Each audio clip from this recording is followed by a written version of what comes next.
Good afternoon students. आज हम Indian polity की क्लास तीसरी करने वाले हैं शुरू। इससे पहले हम 2 क्लासेस ऑलरेडी कर चुके हैं। पहली क्लास में हमने मेकिंग ऑफ कॉन्स्टिट्यूशन किया था और दूसरी क्लास में हमने सेलिएंट फीचर और सोर्सेज ऑफ इंडियन कॉन्स्टिट्यूशन किए थे। अभी हम तीसरी क्लास में शेड्यूल पढ़ने वाले हैं इंडियन कॉन्स्टिट्यूशन के।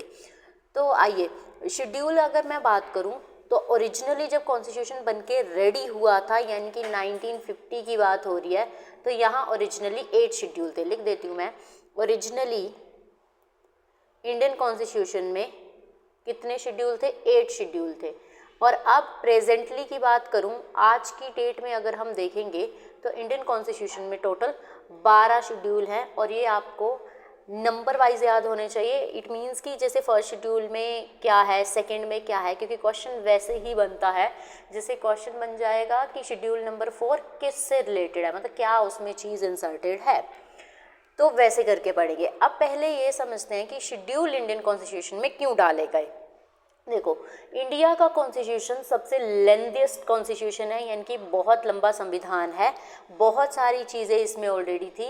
लाइक हम बात करेंगे, इसको टोटल 22 पार्ट्स में डिवाइड किया और फिर आज की डेट में अगर हम देखें तो इसमें 25 पार्ट्स हैं।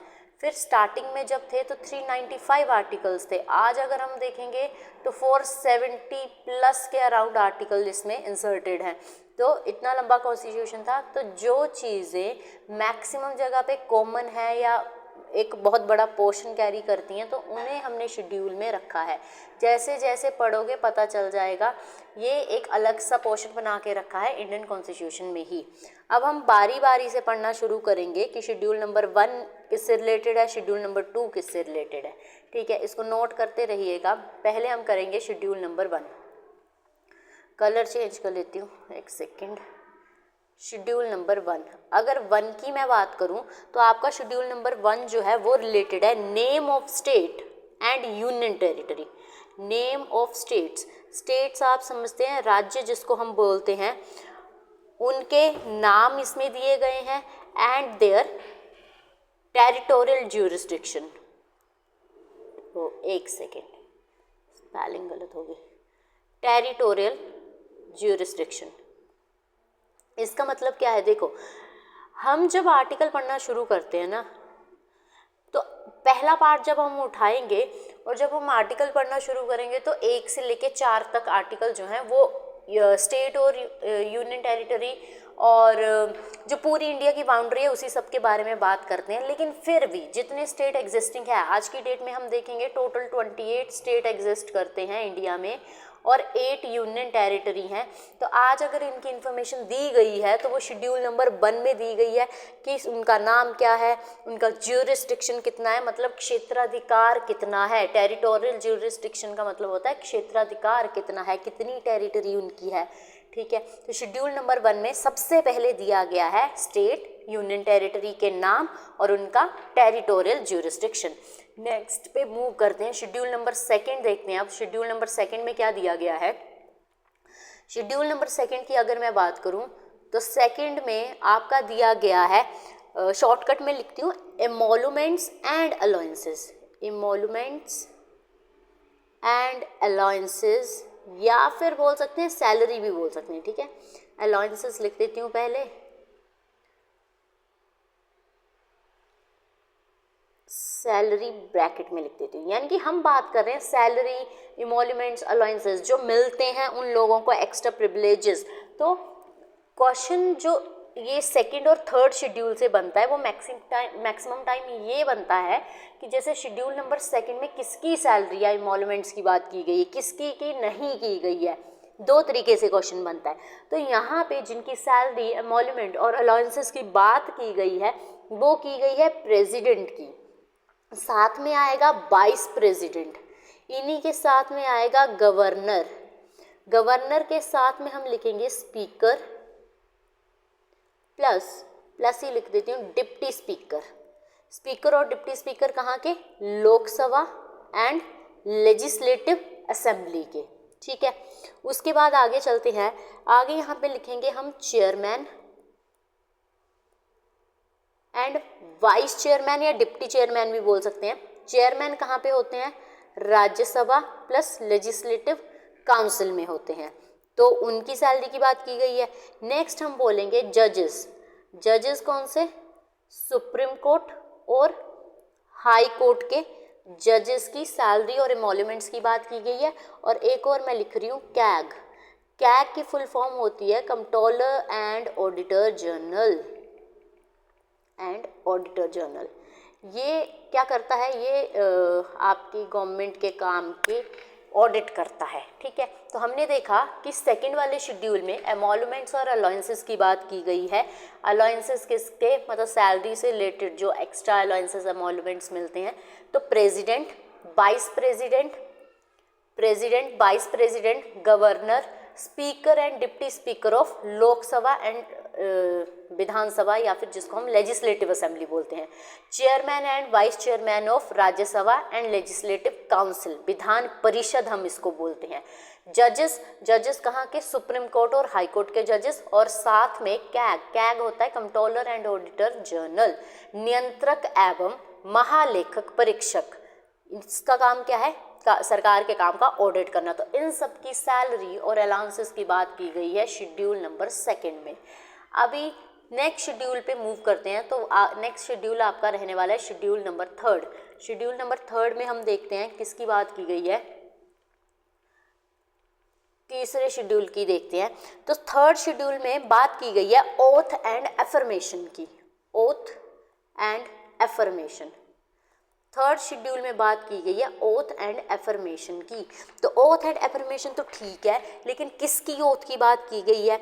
अगर क्वेश्चन ऐसा बन जाए कि क्या थर्ड शेड्यूल में प्रेसिडेंट की ओथ की बात की गई है, तो आंसर आएगा नहीं, क्योंकि इसमें प्रेसिडेंट, वाइस प्रेसिडेंट, गवर्नर जो हमने ऊपर नाम लिखे उनकी ओथ की बात नहीं की गई है।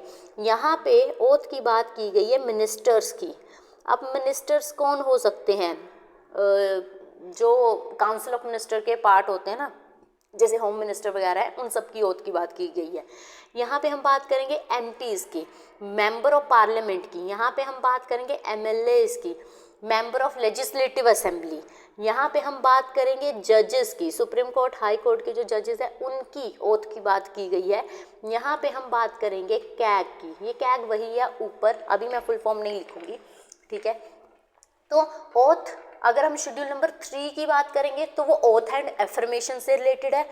और किसके ओथ की बात की गई है? तो मिनिस्टर, एमपी, एमएलएज, आपके जजेस और कैग की ओथ की बात शेड्यूल नंबर 3 में की गई है। अगर पूछा जाए प्रेसिडेंट, वाइस प्रेसिडेंट, गवर्नर या फिर स्पीकर, इन सब की बात की गई है तो नहीं की गई है, ठीक है। जो लिखा हुआ है सिर्फ वही आएगा।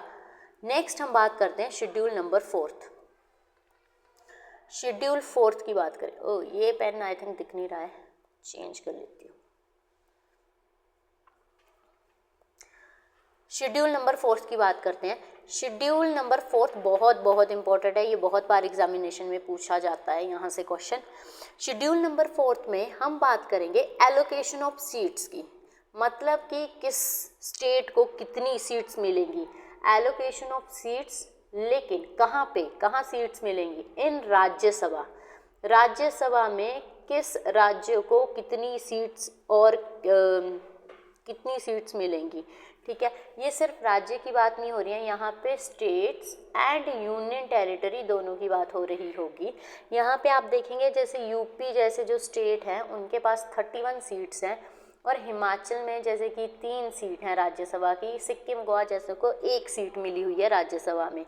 तो इतना बड़ा डिफरेंस क्यों है? 31 और 3 हमें दिख रहा है, इतना बड़ा डिफरेंस क्यों है? ये बेस करता है आपके पॉपुलेशन पे, क्योंकि यूपी की पॉपुलेशन ज़्यादा है तो उनके राज्यसभा में रिजर्वेशन ज़्यादा है, क्योंकि हिमाचल की पॉपुलेशन कम है तो उन्हें कितनी सीट्स मिल रखी हुई हैं राज्यसभा में? 3 मिल रखी हुई हैं। और ये राज्यसभा में एलोकेशन ऑफ सीट से हर बार शेड्यूल पूछा जाता है, तो शेड्यूल नंबर 4 आपने ध्यान रखना है, ठीक है। नेक्स्ट 5th शेड्यूल की तरफ चलते हैं। देखो 2 शेड्यूल हैं, एक है आपका 5th और एक है आपका 6th। ये दोनों ही इंटर रिलेटेड है, एक समझ आ जाएगा, दूसरा भी इजीली समझ आ जाता है, तो दोनों को ही ना इंटर रिलेट करके पढ़ेंगे। देखो शेड्यूल नंबर 5 में एक्चुअल में बात की गई है प्रोविजन रिलेटेड टू एडमिनिस्ट्रेशन की, ठीक है, provision relating to administration. Relating to administration.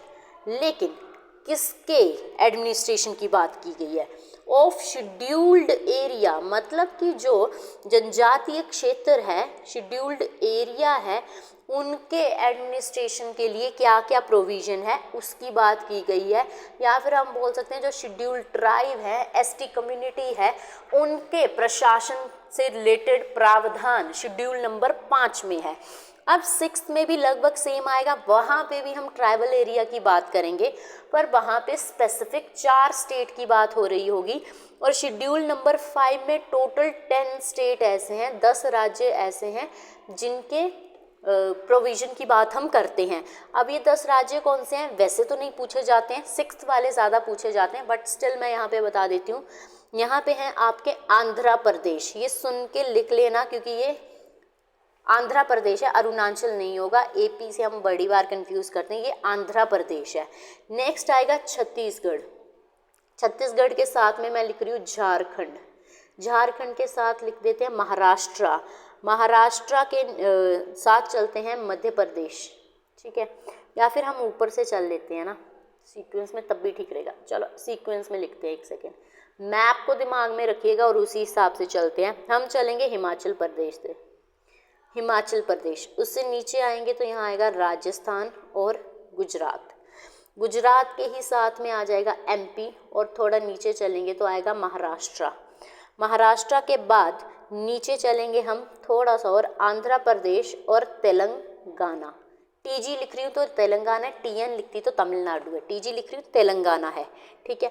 थोड़ा ऊपर चलेंगे, यहाँ पे आएगा उड़ीसा, उड़ीसा के ही साथ में आ जाएगा छत्तीसगढ़ और झारखंड। कितने हो चुके हैं एक बार काउंट कर लेती हूँ, 1 2 3 4 5 6 7 8 9 10 हो चुके हैं। तो ये 10 स्टेट ऐसे हैं जिनकी बात शेड्यूल नंबर 5 में की गई है।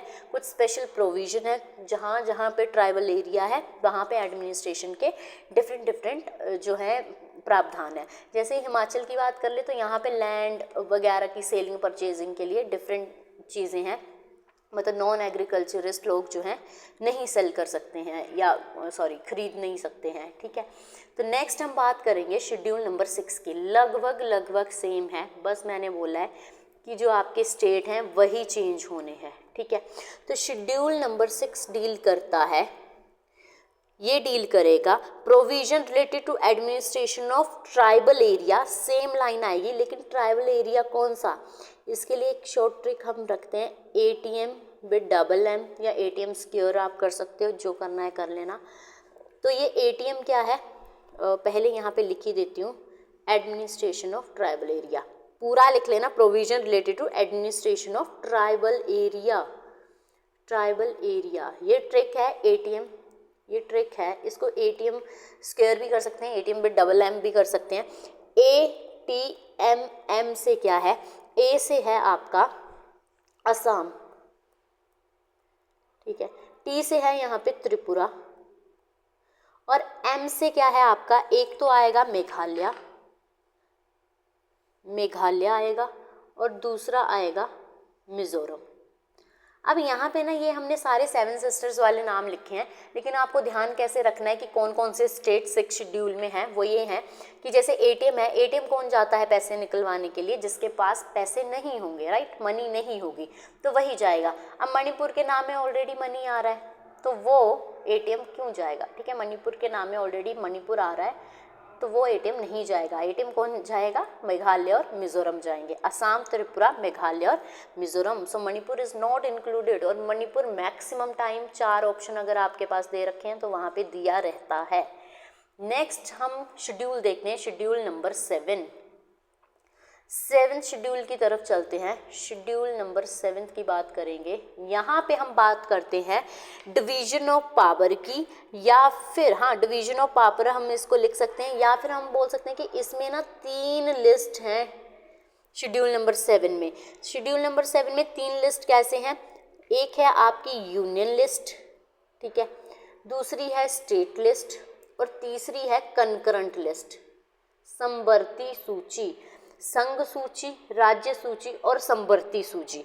अब इसमें क्या किया गया है, इसमें जैसे जो आपके टॉपिक्स होते हैं ना उसको डिवाइड किया गया है। जैसे यूनियन के पास किन मैटर के केस में पावर है, स्टेट के पास किन मैटर के केस में पावर है। कंकरेंट लिस्ट मैं बताती हूँ क्या होता है, ठीक है। यूनियन लिस्ट की बात करेंगे, इसको हम बोलते हैं संघ सूची, ठीक है। यूनियन लिस्ट के मैटर में जितने भी मैटर इस लिस्ट में पाए जाते हैं उन पे अगर कानून बनाना है या कुछ भी करना है तो वो कौन करेगी, सेंट्रल गवर्नमेंट, यूनियन गवर्नमेंट करेगी। वहीं स्टेट लिस्ट यानी कि राज्य सूची की अगर हम बात करें तो इसमें जो मैटर हैं वो अफेक्ट करते हैं स्टेट को, राज्य को, तो इसके रिलेटेड कोई भी कानून बनाना होगा तो स्टेट गवर्नमेंट बनाएगी। और कंकरंट समवर्ती सूची की अगर हम बात करें तो इसमें वैसे टॉपिक पाए जाते हैं जिन पे कानून कोई भी बना सकता है, लाइक यूनियन भी बना सकता है और स्टेट भी बना सकता है। लेकिन इफ़ इन केस अगर ऐसी कंडीशन आ जाती है कि दोनों ही बोल रहे हैं कि ऐसे नहीं ऐसा होना चाहिए, तो यूनियन गवर्नमेंट की ज़्यादा चलती है, सेंट्रल गवर्नमेंट की ज़्यादा चलती है, क्योंकि वो क्या है, पावरफुल है, ठीक है, उनके पास पावर ज़्यादा है। अब एक यहाँ से हम चीज़ और देखेंगे, हम बात करेंगे यहाँ पे इनिशियली की, ठीक है, और यहाँ पे हम बात करेंगे प्रेजेंटली की, ठीक है। प्रेजेंट में इसको इनिशियल भी पूरा ही लिख देती हूँ, इनका मतलब वरना समझ नहीं पाओगे। इनिशियली यूनियन लिस्ट में कितने टॉपिक थे और प्रेजेंटली यूनियन लिस्ट में कितने टॉपिक हैं। तो इनिशियली यूनियन लिस्ट में 97 टॉपिक थे और अभी इसमें 100 टॉपिक हैं। जैसे स्टेट लिस्ट की बात करेंगे तो इनिशियली इसमें 66 टॉपिक थे, अभी इसमें 5 जो हैं वो हमने कंकरेंट लिस्ट में ट्रांसफ़र कर दिए हैं, तो ये इसमें कितने बचे हुए हैं, 61 बचे हुए हैं।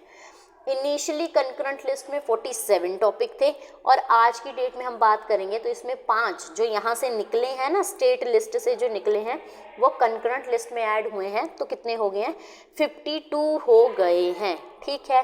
अब हम बात करते हैं कि ये टॉपिक जो हम बात कर रहे हैं ये क्या है। जैसे कि डिफेंस आपका यूनियन लिस्ट में आता है, ये नोट करना होगा तो कर लेना। आर्म्स एंड एम्यूनेशन ये आपका यूनियन लिस्ट में आएगा। एटॉमिक एनर्जी की हम बात करेंगे, ये भी आपका यूनियन लिस्ट में आएगा। सिटीजनशिप इसमें आएगा, एयरवेज आएंगे, इंटरस्टेट ट्रेड आएगा, कॉमर्स आएगा, बैंकिंग इसमें आता है, फॉरेन अफेयर इसमें आते हैं, लेबर एंड माइन इसमें आएगा, सेंसस इसमें आएगा। लाइक इस तरह के टोटल 100 टॉपिक जो हैं वो यूनियन लिस्ट में पाए जाते हैं। स्टेट लिस्ट की अगर मैं बात करूं तो पब्लिक ऑर्डर इसमें आता है, लोकल गवर्नमेंट इसमें आता है, लोकल गवर्नमेंट किसमें, स्टेट लिस्ट में आता है। हेल्थ की हम बात करें तो हेल्थ स्टेट लिस्ट में आता है। लीकर की बात करें तो वो इसमें आता है, ठीक है। एग्रीकल्चर इसमें आता है, फिशरीज स्टेट का टॉपिक है। और हम बात कर लें बेटिंग एंड गैमलिंग जो है स्टेट का टॉपिक है, पिलग्रिमेज स्टेट का टॉपिक है। तो इस तरह से टोटल 61 टॉपिक जो हैं वो स्टेट लिस्ट में आते हैं। कंकरेंट लिस्ट में क्या पढ़ा हमने, एक तो क्या पढ़ा कि बोथ सेंटर एंड स्टेट जो हैं लॉ बना सकते हैं इस वाली लिस्ट में। तो इसमें आता क्या है, जैसे मैरिज एंड डाइवोर्स है, इंसॉल्वेंसी है, बैंक्रप्सी है, ट्रेड है, लेबर डिस्प्यूट है, इलेक्ट्रिसिटी है, एजुकेशन है, वेट एंड मेजर है। तो ये सारे किस में आते हैं, कंकरेंट लिस्ट में आते हैं। अब जो 5 मैंने बोले कि 5 मैटर ट्रांसफ़र किए गए हैं स्टेट से कंकरेंट लिस्ट में, वो हम नोट करेंगे। तो यहाँ पे हम देखते हैं subject transfer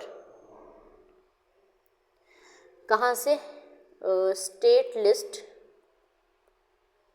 to concurrent list.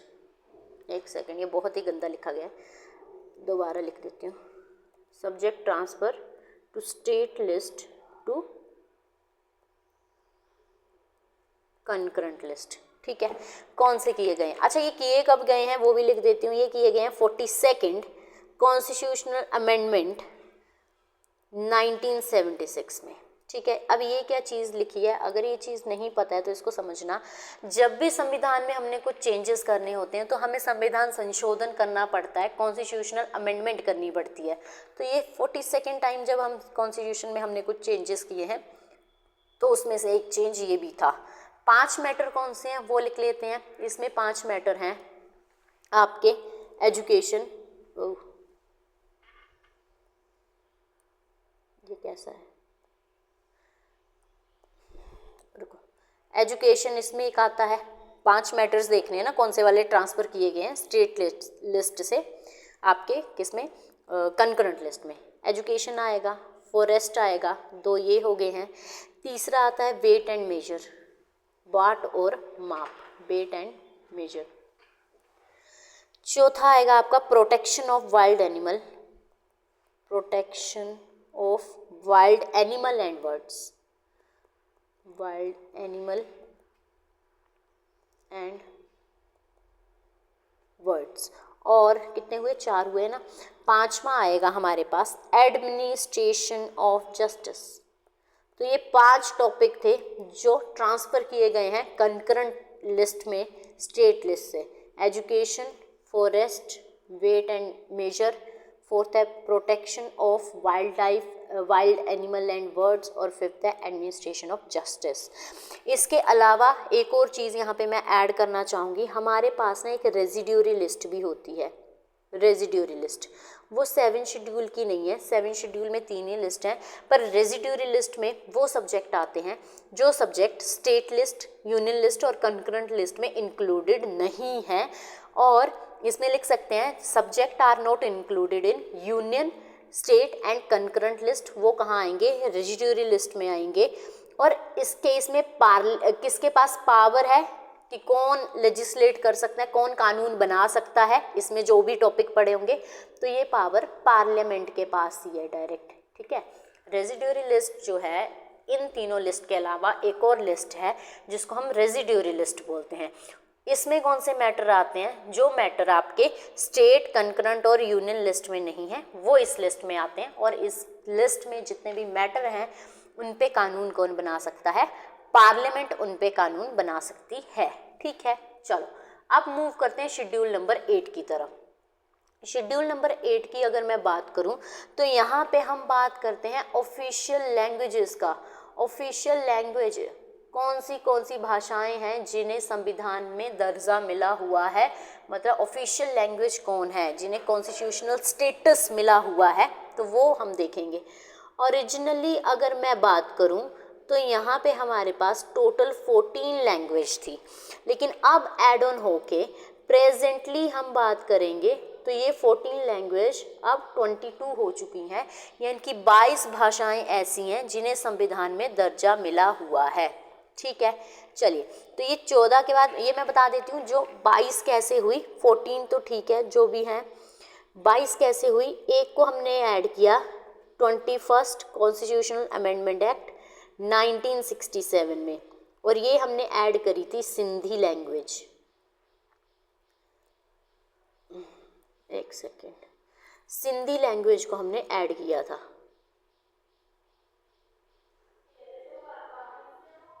लिखा नहीं जा रहा, सिंधी लैंग्वेज को हमने ऐड किया था।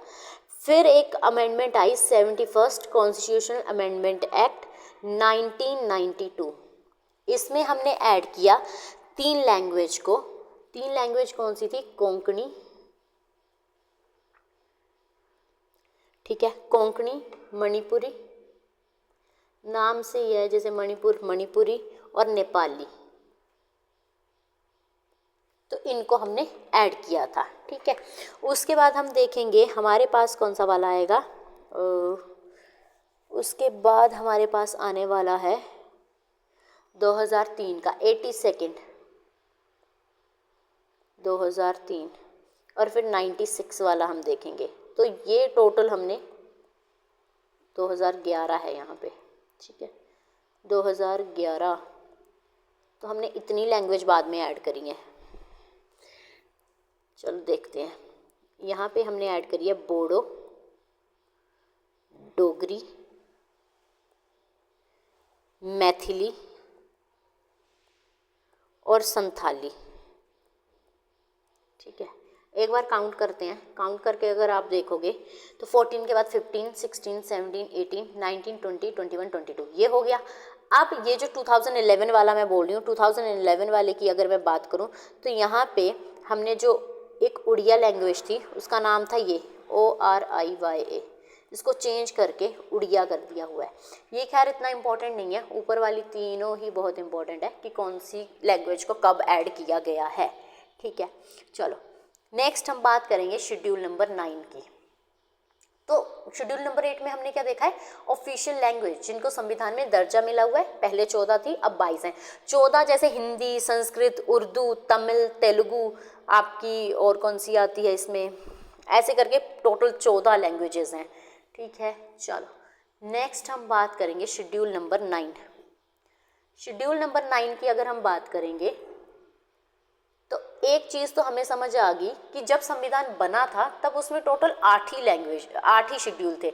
अभी हमारे पास 4 शेड्यूल नए ऐड हुए हैं। इट मीन्स कि इन्हें भी किसी न किसी कॉन्स्टिट्यूशनल अमेंडमेंट से ऐड किया गया है। तो ये अमेंडमेंट हुई थी फर्स्ट कॉन्स्टिट्यूशनल अमेंडमेंट कब, 1951 में।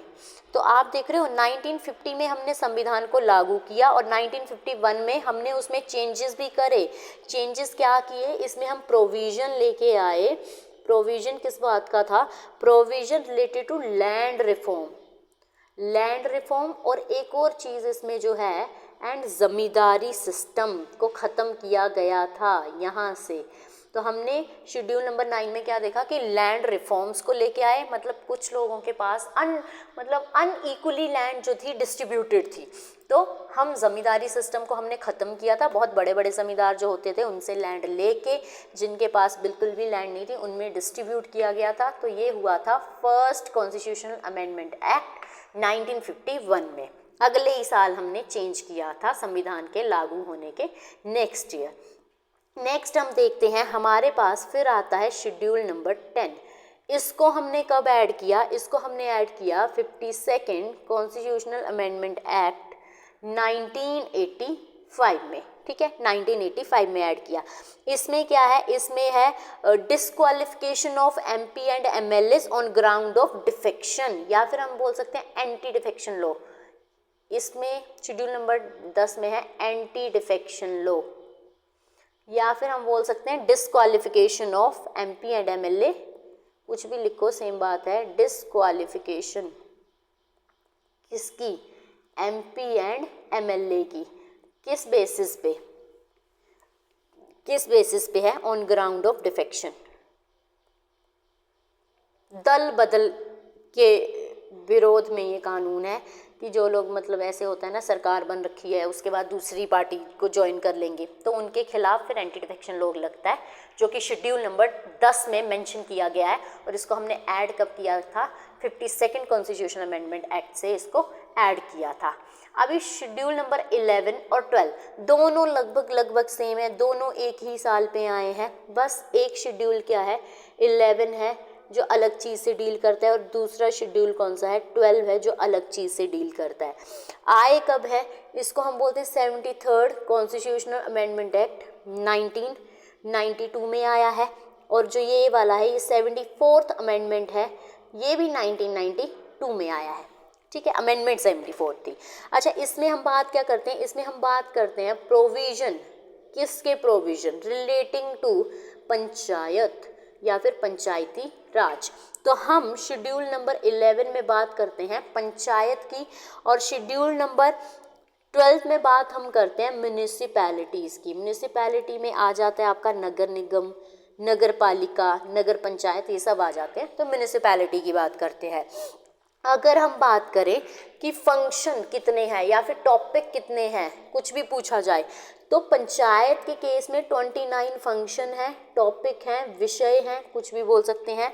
और म्यूनिसिपैलिटी के केस में यहाँ पे 18 फंक्शन म्यूनिसिपैलिटी के लिखे गए हैं कि उनका क्या काम है, कैसे वो फंक्शन करेंगे।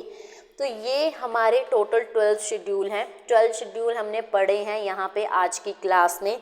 एक बार दोबारा मैं इनको रिवाइज़ करवा देती हूँ। तो देखो, हमारे पास टोटल 12 शेड्यूल हैं। 12 शेड्यूल में से हम देखते हैं, पहला शेड्यूल क्या है, फर्स्ट शेड्यूल है आपका name of state and union territory, जिसमें दिया गया है। इसको भी अगर स्क्रीनशॉट मारना चाहते हैं ना, तो इसका स्क्रीनशॉट आप मार सकते हैं। ठीक है, इसमें 12 के 12 शेड्यूल लिखे हुए हैं। सेकंड शेड्यूल है हमारे पास, जिसमें हमने बात करी एमोल्यूमेंट एंड अलायंसेस की। ठीक है, फिर थर्ड में हमने देखा ओथ एंड एफर्मेशन। फोर्थ में हमने देखा राज्यसभा में किस तरह से स्टेट्स और यूटीज को सीट्स बंटी हुई हैं। फिफ्थ में हमने देखा शेड्यूल एरिया का एडमिनिस्ट्रेशन जिसमें टोटल 10 स्टेट थे। सिक्स्थ में हमने देखा असम, मेघालय, त्रिपुरा और मिजोरम ट्राइबल एरिया का एडमिनिस्ट्रेशन। सेवेंथ में हमने डिवीजन ऑफ पावर देखा, यूनियन और सेंटर के बीच में टोटल 3 लिस्ट देखी, यूनियन, स्टेट और कंकरेंट लिस्ट। एट्थ शेड्यूल में हमने लैंग्वेजेस देखी जिनको कॉन्स्टिट्यूशन में रिकॉग्नाइज किया गया है। पहले 14 थी, अभी कितनी है 22 है। नाइन्थ में हमने देखा, नाइन्थ को हमने बाद में ऐड किया था, इसमें हमने देखा लैंड रिफॉर्म और एवोल्यूशन ऑफ जमींदारी सिस्टम से रिलेटेड चीज़ें। 10th में हमने देखा एंटी डिफेक्शन लॉ, या फिर ये ऐसे क्यों आ रहा है, ये आ रहा है, ओ गॉड ये तो पूरा ही घूम गया, एक सेकेंड। 10th में हमने देखा एंटी डिफेक्शन लॉ। 11th में हमने पंचायत की बात करी और 12th में हमने म्यूनिसिपैलिटी की बात करी है। तो ये टोटल आपके 12 शेड्यूल हैं, ठीक है। ओ एक सेकेंड, ये आपके टोटल 12 शेड्यूल है। तो ये PDF आपको मिल जाएगी और साथ में इस क्लास को अच्छे से पढ़ लेना, नोट कर लेना, ठीक है। बाकी मिलते हैं नेक्स्ट क्लास में। Thank you so much.